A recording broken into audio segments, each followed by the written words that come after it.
আসসালামু আলাইকুম বন্ধুরা, যারা এই ভিডিওটা দেখছেন, আপনারা যদি জানেন আমার প্রশ্নটা, তাহলে আপনারা এখানে মেনশন করবেন। আবাদি জমি যেভাবে দিন দিন দখল হইতেছে, এই আবাদি জমিগুলো দখল থেকে রক্ষা করার জন্য যদি কোনো প্রক্রিয়া, সরকারি কোনো নীতিমালা থাকে, তাহলে যদি আমাকে জানাতেন, আমি হয়তো এই জিনিসটা নিয়ে একটু কথা বলতাম। আমি অনেক খোঁজ করেছি, পাই না। দেখুন কি পরিমাণ মানুষ দিন দিন এই আবাদি জমিগুলো দখল করে বাড়ি ঘর তৈরি করছে। ওই যে ওই পাশে দেখেন, একটা বাড়ি তৈরি হয়েছে যে এই আবাদি জমির উপরে। এরকম প্রচুর মানুষে ঘর করতেছে অহরহ, ক্ষেতের মধ্যে জায়গা জমি দখল করে ঘর করতেছে। এছাড়াও গাছ, জায়গার পাশে সবচেয়ে মূল সমস্যা কি, আবাদি জমির মধ্যে যতটুকু ঘর করলে যতটুকু ক্ষতি, তার সাথে বেশি ক্ষতি হচ্ছে গাছ।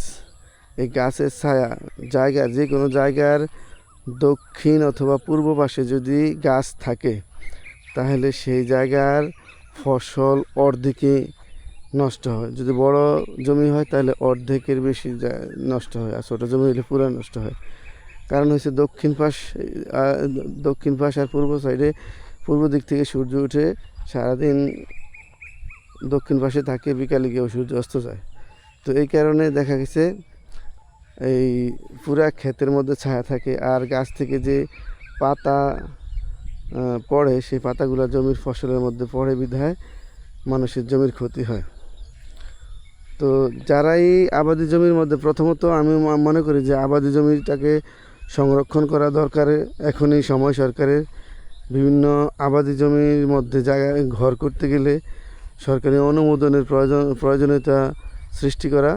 আর যদি কেউ আবাদি জমির মধ্যে ঘর তৈরি করে, তাহলে সেটা যেন শুধু ঘরেই থাকে। ঘরের পাশে হয়তো ফলমূল গাছ থাকতে পারে, কিন্তু যেই গাছগুলো মানুষের ফসলের ক্ষতি করবে, যেমন বিশেষ করে রেন্ডি কড়ই গাছ, এই গাছটা কোনোভাবেই লাগাতে দেওয়া যাবে না।